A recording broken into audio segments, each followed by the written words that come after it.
வெள்ளை சுண்டல், பருப்பு உருண்டை, சுண்டல், எள் உருண்டை,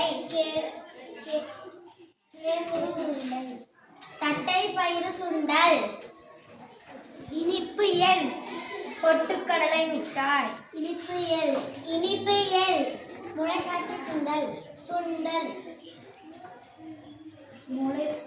முளைப்பு கட்டின பச்சை பயிர்.